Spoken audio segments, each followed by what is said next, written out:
ம் அண்ணா நீங்க பார்த்துட்டு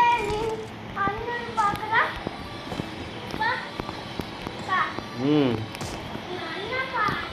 அண்ணா பார்த்துட்டு நீங்க பார்க்கறீங்க ஆமாம் ஏன் நீதான் அப்பா பப்ஜி தான் பார்ப்பாங்க சரியா பாருங்க